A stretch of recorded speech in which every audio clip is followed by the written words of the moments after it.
교회를 향한 말씀, 하나님의 말씀 함께 받도록 하겠습니다. 오늘은 사무엘상 27장을 여러분들하고 보게 됩니다. 여러분, 사무엘상 27장은 다윗의 도피 생활 중에서 마지막 도피 생활을 우리에게 소개하고 있습니다. 다윗이 많은 곳을 전전하며 도피했는데 마지막으로 도피한 것은 블레셋 땅입니다. 지금 이스라엘과 적대적인 관계에 있는 블레셋 땅으로 다윗이 다시 한번 망명을 하게 됩니다. 여러분, 이전에도 다윗은 한번 블레셋 땅으로 망명을 시도한 적이 있었습니다. 근데 그때 블레셋 왕 아기스와 그의 신하들이 다윗의 망명을 받아주지 않아가지고 그때 다윗이 그들 앞에서 미친 사람처럼 행동해서 가까스로 생명을 보존했던 기억이 있습니다. 근데 오늘 본문에 보니까는 다윗이 다시금 그 블레셋 땅으로 망명을 신청하게 되는데 그만큼 다윗의 상황이 어려운 가운데 있었다라는 것을 알 수가 있습니다. 오늘은 여러분들과 함께 블레셋 땅으로 망명한 도피한 다윗의 모습을 보면서 동시에 우리가 대강절을 이제 지내고 있는데 예수 그리스도의 모습을 함께 좀 교차하면서 여러분들하고 말씀을 보도록 하겠습니다. 한 3가지 내용을 가지고 여러분들하고 말씀을 나누겠습니다. 먼저 다윗이 다시 블레셋으로 간 이유는 어떤 게 있을까요? 오늘 1절과 2절을 통해서 나름 우리가 생각해 볼 수 있습니다. 한번 말씀 보십시오. 다윗이 그 마음에 생각하기를 내가 후일에는 사울의 손에 붙잡히리니 블레셋 사람들의 땅으로 피하여 들어가는 것이 좋으리로다. 사울이 이스라엘 온 영토 내에서 다시 나를 찾다가 단념하리니 내가 그의 손에서 벗어나리라 하고 다윗이 일어나 함께 있는 사람 600명과 더불어 가드왕 마옥의 아들 아기스에게로 건너가니라. 여러분, 이 말씀을 보면은 당시 다윗이 블레셋으로 가게 된 이유는 외적인 면에서요, 외적인 이유 가운데 크게 2가지를 생각해 볼 수 있습니다. 하나는 다윗의 마음속에 여전히 있는 사울에 대한 두려움입니다. 지금까지는 하나님의 은혜로 하나님의 도우심으로 사울에게 잡히지 않고 생명을 보존했지만은 사울이 포기하지 않고 계속해서 나를 이잡듯이 추격하게 되면은 결국에는 이 좁은 이스라엘 땅에서 본인이 잡힐 수밖에 없다라는 두려움이 있는 겁니다. 또 다른 외적인 요인은 어떤 걸까요? 새롭게 생겨난 변수입니다. 본인에게 지금 있는 600명의 사람입니다. 여러분, 이 600명은 남자들, 특히 남자들 가운데서도 싸울 수 있는 장정만 계산한 것이기 때문에 그들의 아내, 그들의 자녀들까지 계산하면은 적어도 3,000명의 사람들이 다윗과 함께 있습니다. 이 3,000명의 사람들은 다윗 한 사람만 바라보고 지금까지 있는 사람입니다. 여러분, 전에 다윗이 혼자 도망 다닐 때, 혼자 이렇게 도피 생활할 때는 걸리는 거 하나 없습니다. 그냥 본인 한 몸만 잘 건사하고 본인 한 몸만 잘 생각하면 그런 때였습니다. 그러나 지금은 본인에게 3,000명의 사람들이 있습니다. 그리고 이 3,000명을 데리고 그 작은 그 이스라엘 땅에서 사울의 눈을 피해서 다니는 것은 어느 정도 한계에 다다른 것 같습니다. 그래서 이런 상황으로 인해서 다윗은 자신과 함께 있는 사람들의 생명을 살리기 위해서 좀 더 안전한 블레셋 땅으로 망명하지 않았을까 생각해 볼 수 있습니다. 근데 아쉬운 거는요, 이거죠. 여러분, 다윗이 이런 외적인 상황 때문에 블레셋으로 망명할 수밖에 없는 건 충분히 인간적으로 충분히 이해할 수 있는 그런 부분입니다. 근데 영적으로 아쉬운 거는 다윗이 블레셋으로 가려는 이 문제에 대해서요, 본인이 신앙인 아닙니까? 하나님을 굉장히 신뢰하는 사람 아닙니까? 근데 다윗이 이 문제에 대해서 블레셋으로 갈 수밖에 없는 이 상황에 대해서 하나님 앞에 물어본 흔적이 없다라는 겁니다. 1절 상반절에 이렇게 말씀하죠. 다윗이 그 마음에 생각하기. 다윗이 그 마음에 생각했다. 그리고 이게 다입니다. 지금 이 상황, 작금의 이 상황에서 본인이 어떻게 해야 될지를 본인이 씨름하고 본인이 고민하고 본인이 많이 이렇게 생각한 다음에 결국에는 본인 스스로가 결정을 내립니다. 하나님의 의향은 어떠신지, 하나님의 뜻은 어떤지, 내가 지금 이스라엘 영내에서 블레셋으로 갈 수밖에 없는 이런 상황인데 정말 하나님이 원하는 일인지 하나님의 뜻인지를 물어보는 흔적이 없습니다. 여러분, 예수님도 태어나자마자 우리가 아는 대로 헤롯 왕을 피해가지고 애굽 땅으로 피신합니다. 근데 그 당시 예수님의 아버지 요셉이 아내 마리아와 아기 예수를 데리고 애굽 땅으로 피신한 거는 지금의 다윗의 모습하고는 좀 차이가 있습니다. 여러분, 예수님이 태어났을 때 동방에서요, 박사들이 아무것도 알지 못하는 이 동방에 멀리 있는 박사들이 그의 별, 메시아의 별을 보고 예루살렘 영내까지 들어옵니다. 그리고 유대인의 왕으로 있는 헤롯을 만나게 되죠. 그리고 헤롯에게 뭐라고 이야기합니까? 유대인의 왕으로 나신 이가 어디 계시냐? 우리가 그를 경배하러 왔다라고 이야기합니다. 여러분, 그 당시 유대인의 왕은 누구입니까? 본인들 앞에 있는 헤롯입니다. 헤롯이 분명히 유대인의 왕인데 헤롯이 그 이야기를 들었을 때 얼마나 이게 또 기분도 좀 상하고 본인의 왕권이 흔들리는 그런 이야기였을까요? 그러나 헤롯은 그 사람들 앞에서는 아무런 내색도 하지 않다가 나중에 어떤 일을 행하는가 하면은 예루살렘 그 지경에 있는 2살 미만의 아이들을 다 죽이는 그런 만행을 저지릅니다. 근데 그러한 때요, 하나님의 사자가 요셉에게 꿈을 통해 가지고 이런 주님의 말씀을 전합니다. 한번 보시죠. 마태복음 2장에 이렇게 말씀합니다. 그들이 떠난 후에, 동방 박사들이 떠난 후에 주의 사자가 요셉에게 현몽하여 이르되 헤롯이 아기를 찾아 죽이려 하니 일어나 아기와 그의 어머니를 데리고 애굽으로 피하여 내가 내게 이르기까지 거기 있으라 하시니 요셉이 일어나서 밤에 아기와 그의 어머니를 데리고 애굽으로 떠나가 헤롯이 죽기까지 거기 있었다라고 말씀합니다.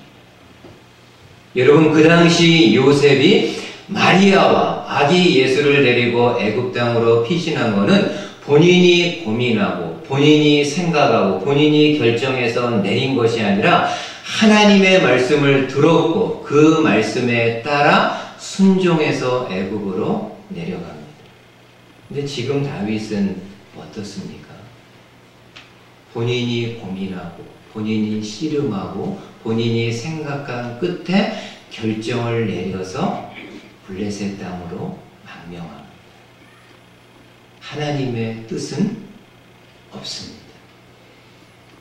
여러분, 하나님의 뜻이 있는 가운데 행하는 것과 하나님의 뜻이 없는 가운데 행하는 것은 글자 한두 개 차이지만 그 삶의 모습이나 결과는 어마어마한 결과를 초래할 수 있습니다. 바라기는 저와 여러분들이 어떤 일, 어떤 상황들을 결정하게 될 때 내가 많이 고민하고 내가 많이 씨름한 끝에 내가 스스로 결정하는 것도 필요하겠지만은 그 이전에 하나님의 뜻은 무엇인가를 구하며 나아갈 수 있는 저와 여러분들 되시기를 바라겠습니다. 여러분, 그럴 수 있잖아요. 살면서 크고 작은 이런저런 상황들 선택해야 되는 문제가 있는데 당연히 그렇게 해야 됩니다. 대차 대조표를 꺼내놓고 내가 어느 쪽으로 결정해야 되는 것이 내게 이득이 되고 내게 손해가 안 돼. 당연히 대차 대조표를 잘 이렇게 따져봐야, 많이 고민하고 많이 씨름을 해야 됩니다. 근데 그거 못지않게 중요한 것은 하나님의 의향은 어떠신지, 당신의 생각은 어떤지, 하나님의 뜻은 어떤지를 구하며 나아갈 때 그 하나님의 말씀, 하나님이 주시는 뜻에 따라 결정하고 살아갈 때 그 개인은 하나님이 주시는 복을 받을 수 있습니다.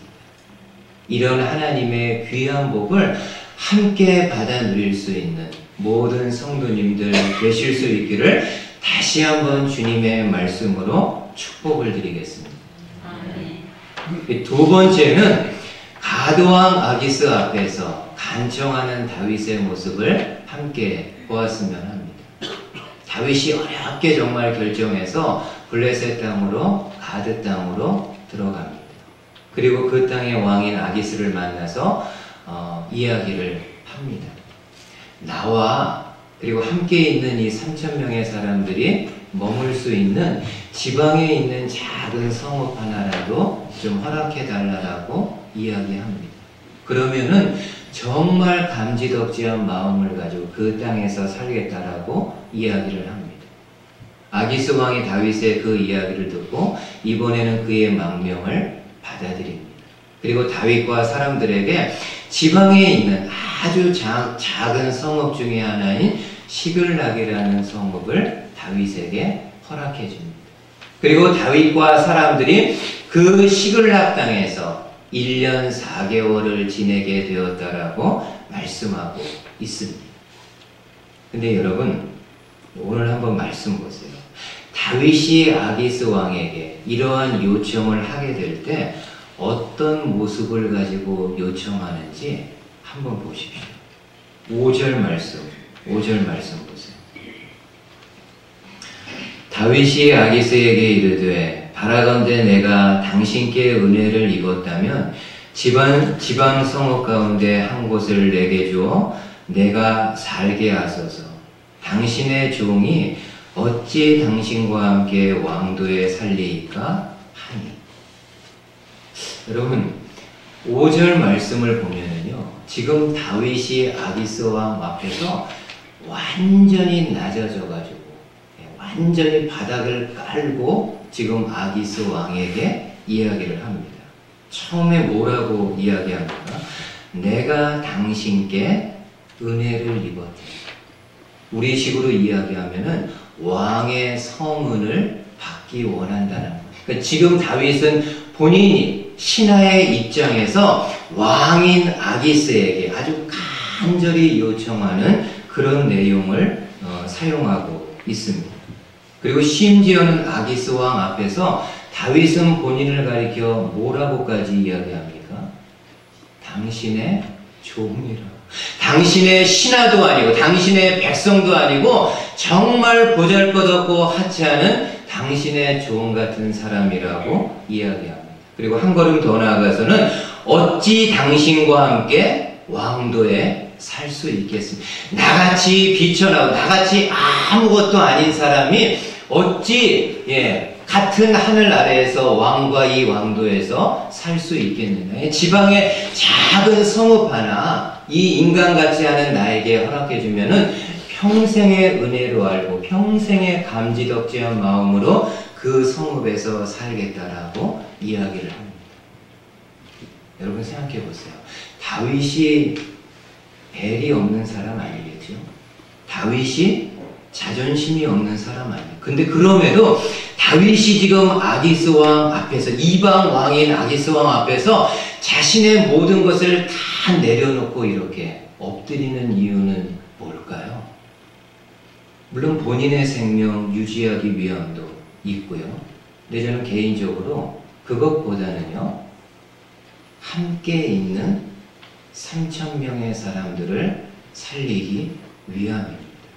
그렇죠. 본인이야 막 이렇게 어떻게 할 수 있지만은 이 3,000명의 사람들을 살리기 위해 가지고 그 적대국의 왕인 아기스 앞에 완전히 납작 엎드려 가지고 이렇게 좀 비굴할 정도로 간청을 하고 있습니다. 근래에 많이 이제 좀 회자됐던 김훈 작가의 남한산성이라는 책이 있습니다. 배경은 우리가 잘 알고 있습니다. 청나라가 조선을 침공했을 때 그 당시 왕인 인조가 싸워볼 생각도 안 하고 수도 한양을 버리고 남한산성으로 들어옵니다. 청나라가 어떻게 합니까? 모든 병력을 동원해가지고 남한산성 주변을 포위하고 장기전에 돌입합니다. 여러분, 장기전에 돌입할수록요, 힘든 사람은 성 안에 있는 사람들이죠. 먹을 양식도 떨어지고 한겨울이기 때문에 이 추운 겨울을 완전히 봉쇄된 가운데 지내는 것은 너무나도 힘든 상황. 그 당시 인조에게 2명의 신하가 있습니다. 한 명의 신하는 나가서 청과 화친할 것을 주장하는 신하. 그리고 반대편에는 오랑캐족인 청나라와 화친하는 것은 말도 안 되고 죽기를 각오하고 마지막까지 싸워야 된다라고 주장하는 신하. 이 2명의 신하가 있는데요. 인조에게는 둘 다 모두 충신입니다. 본인의 어떤 사리사욕을 따지는 게 아니라 왕을 위한 충신들입니다. 근데 나중에 어떤 일이 벌어집니까? 청나라의 칸 황제가 예루살렘 남한산성에 주둔하고 있는 주둔지로 오게 되죠. 그리고 칸이 마지막 최후 통첩을 합니다. 조선의 왕이 나와서 나를 맞이하게 되면은 화친을 받아주겠다. 그때 마지막 이 문제를 놓고 2 신하가 그 조정에서 아주 치열한 그 설전을 벌이게 됩니다. 근데 화친을 주장했던 신하가 왕에게 정말 간곡하게 이야기를 하죠. 요지는 이렇습니다. 본인도 내가 섬기는 왕이 오랑캐국 왕 앞에 가서 엎드리고 절하고 이러는 거 바라지 않는다. 원하지 않는다. 그러나 그럼에도 지금 왕이 그렇게 해야 되는 거는 이 성에 있는 백성들, 이 성에 있는 군사들을 살리기 위함이라. 그리고 이 백성들, 이 아무것도 없는 군사들을 살리기 위해서 조선의 왕이 나가서 그렇게 비굴하지만은 엎드리는 것 또한 왕의 참된 길이라고 아주 간곡하게 호소를 합니다. 여러분, 지금 다윗도 그런 마음 아니었을까요? 이스라엘과 적대국인 블레셋 땅에 가가지고 그 나라 왕 앞에 이렇게 자신의 자존심 다 내려놓고 이야기하는 이유는 무엇입니까? 함께 있는 3,000명의 사람들의 생명을 지키기 위해서. 우리 주님도요, 그러셨습니다. 참 놀랍죠? 한번 여러분 이 말씀 보세요. 빌립보서 2장 한번 보세요.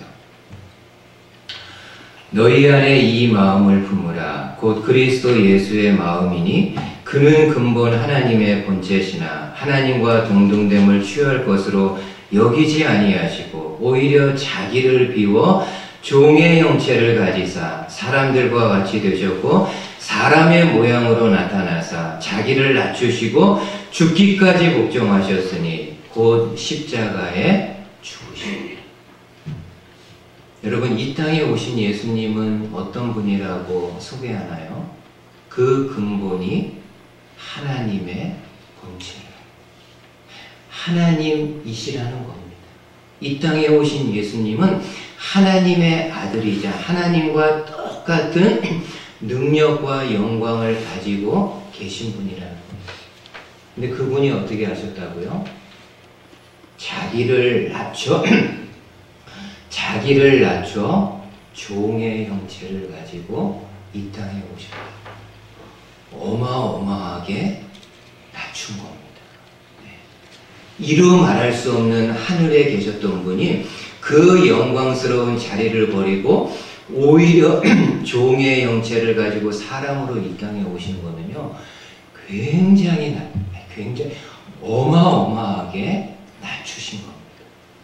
근데 예수님의 낮아주심은 여기서 멈추지 않습니다. 어디까지 내려가시나요? 십자가에 죽기까지 내려가셨다. 십자가는 그 당시 가장 극악한 죄를 지은 사람만이 받는 형벌인데, 아무 죄도 없는 하나님이신 예수님이 이 땅에 오셨을 뿐만 아니라 그 십자가를 지는 일까지, 십자가에서 죽는 일까지 행하셨다라고 이야기합니다. 여러분, 예수님이 이렇게 당신의 몸과 마음을 완전히 바닥까지, 죽음까지 낮추신 이유는 무엇일까요? 죄 가운데 있는 자기 백성을 구원하기 위함입니다. 이 땅에 오실 필요도 없고, 이 땅에 와서 사람들로부터 고난받고 멸시받고 십자가를 질 아무런 이유도 없지만은 이 땅에 있는 자기 백성, 죄에서 구원하기 위해서 우리 주님 이 땅에 오셔서 십자가에 죽으시는 그 일까지 감당하셨다라고 말씀하고 있습니다. 대강절을 저와 여러분들 보내고 있습니다. 어떤 마음으로 대강절을 지내야 될까? 여러분, 한 가지 마음만 준비하시면 됩니다. 여러분들의 마음을 가장 낮은 자리에 두는 것. 우리의 마음을 가장 가난한 곳에 두는 것. 우리의 마음을 가장 겸손한 자리에 두는 것. 그러면 주님이 오십니다. 왜요? 우리 주님 자체가 하늘 영광을 보려 가장 낮고 천한 이 땅에 오시고 죽음에까지 내려가신 분이기 때문에 저와 여러분들이 이 마음을 가난하게 하고, 이 마음을 빈 마음으로만, 이 마음을 겸손한 마음의 자리로 나아가게 될 때 주님이 낮은 우리의 마음을 찾아오셔서 저와 여러분들을 만나주십니다. 대강절 기간 동안에 정말 마음을 하나님과 사람들 앞에서 겸손하게 만들 수 있는 저와 여러분들 되실 수 있기를 주님의 말씀으로 축복을 드리겠습니다. 아멘. 하나만 더. 여러분, 마지막으로 다윗이 시글락에 살면서 했던 일을 오늘 기록하고 있는데 8절 한번 잠깐 보시죠. 8절에 다윗과 그의 사람들이 올라가서 그슬 사람과 기르스 사람과 아말렉 사람을 침노하였으니 그들은 옛적부터 술과 애굽 땅으로 지나가는 지방의 주민이다. 여러분, 다윗이 시글락 땅에 살면서 주변의 사람들, 공격한 사람들이 있는데 어떤 사람들인가? 그슬, 기르스, 그리고 아말렉 사람들이라고 이야기를 하고 있습니다. 이들은 전에서부터요, 이스라엘 백성들을 직간접적으로 괴롭혔던 그런 족속들입니다. 근데 다윗이 이들을 공격한 1차적인 이유는요, 당연히 식량을 얻기 위함입니다. 3,000명의 사람들을 먹이고 이들을 입힐 수 있는 식량과 필요한 것들을 얻기 위해 가지고 평소에 이스라엘 백성들을 힘들게 했던 이 세 족속의 사람들을 공격을 하게 됩니다. 근데 여러분, 이 말씀을 좀 자세히 보게 되면은 그 당시 다윗이 단지 식량만을 얻기 위해서 이러한 공격을 행한 것이 아니라 다른 한편에서는요, 하나님의 뜻을 대행하고 있는 다윗의 모습을 볼 수 있습니다. 여러분, 지금 다윗이 세 족속을 공격했는데 그 중에 우리에게 눈에 익은 이름이 있습니다. 어떤 족속인가요? 아말렉 사람들입니다. 여러분, 구약에서 이 아말렉 사람들은 대단합니다. 이 아말렉은요, 대놓고요, 정말 하나님을 향해서 대적의 손길을 들었던 민족입니다. 구약의 성경에 보면 이 아말렉 족속이 하나님을 향해서 그들의 주먹을 쥐고 그 하나님을 대적하고 그 하나님을 믿는 이스라엘 백성들을 대적하며 항거했다라고 기록을 하고 있습니다. 그래서 하나님이 이스라엘 백성들에게 이 땅에 있는 아말렉 족속들은 너희들이 반드시 진멸하고 남기지 말아야 된다라고 하나님이 말씀하셨습니다. 그래서 이스라엘의 왕이 된 사람의 가장 중요한 임무 중에 하나는요, 하나님의 말씀에 따라 아말렉 족속을 멸하는 겁니다. 사울이 이스라엘의 왕이 되었을 때 주변 여러 나라와 전쟁을 했지만은 가장 그 마음을 두어서 전쟁했던 나라가 바로 아말렉입니다. 근데 사울은 어떻게 하나요? 아말렉과 전쟁을 했는데 다 이긴 전쟁에서 아말렉의 왕인 아각을 살려둡니다. 그리고 그 왕이 가지고 있는 귀한 가축들을 본인이 죽이지 않고 다 남겨두는 그런 불순종의 모습을 보이게 됩니다. 근데 지금 다윗은 어떻습니까? 본인이 이스라엘의 왕도 아니에요.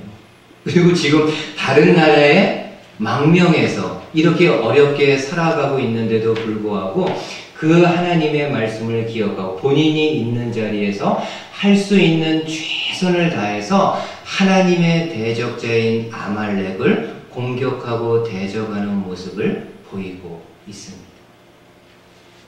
우리 예수님도요, 그러셨습니다. 여러분, 하나님의 가장 큰 대적자는 누구일까요? 하나님을 대적하는 가장 큰 존재는 누구일까요? 사단이죠. 그리고 사단의 나라입니다. 이 사단은 이 땅에 하나님의 나라가 도래하지 못하도록, 이 땅에 하나님의 나라가 확장되지 못하도록 그냥 본인들이 계속해서 이 땅을 본인들 손에 쥐고 사단의 나라로 만들려고 하는 것이 본인들의 생각입니다. 하나님의 가장 큰 대적자는 사단입니다. 그리고 실제로 사단은 이 땅에 하나님의 아들인 예수님이 오는 것을 극렬하게 반대하죠. 우리가 눈에 보이지 않지만 예수님이 태어날 당시에 사단은 헤롯을 통해서 하나님의 아들인 예수님이 이 땅에 서지 못하도록 그렇게 합니다. 그리고 예수님이 성장해서 본격적인 공생애를 시작할 때 광야에서 금식하며 기도할 때 그 순간을 놓치지 않고 사단이 가서 예수님을 유혹합니다. 예수님이 하나님의 구원의 사역을 감당하지 못하도록 3번에 걸쳐서 예수님을 시험합니다. 그때마다 예수님 어떻게 하셨나요? 하나님의 말씀으로 물리치고 대적하셨습니다. 이 땅에 예수님이 짧은 생을 사셨지만은 그 살았던 공생의 기간 동안 하나님의 말씀을 가르침과 동시에 영적인 면에 있어서는 사단과 사단의 나라를 대적하는 귀한 모습을 보이셨습니다. 그러면 그 예수님을 믿고 따르는 저와 여러분들 어떠해야 될까요? 똑같아야죠. 그래서 여러분, 야고보 사도가요 이렇게 말씀합니다. 한번 마지막으로 보세요.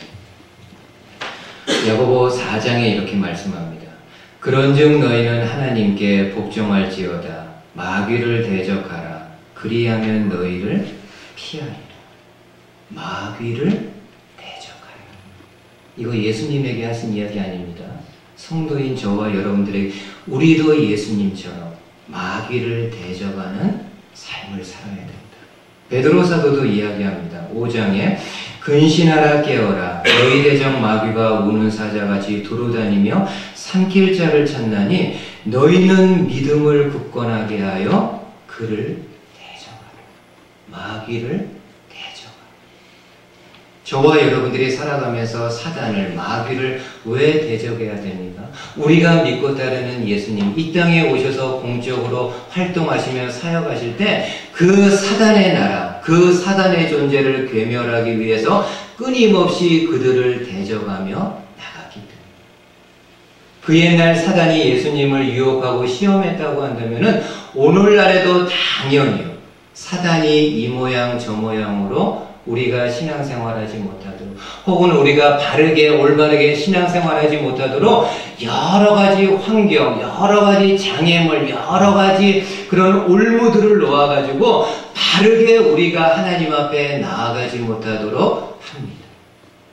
바라기는 저와 여러분들이 영적으로 깨어서 그냥 무감각하게 좋은 게 좋은 걸로 지나가는 그런 것이 아니라 영적으로 날카롭게 깨어 있어서 사단의 그러한 유혹, 사단의 그러한 올무들을 하나님의 말씀의 조명을 받아서 그 길들을 바르게 대적하고 바르게 대처하고 바르게 피하며 나아갈 수 있는 저와 여러분들 되실 수 있기를 주님의 말씀으로 축복을 드리겠습니다. 아멘. 예, 한번 여러분 잠시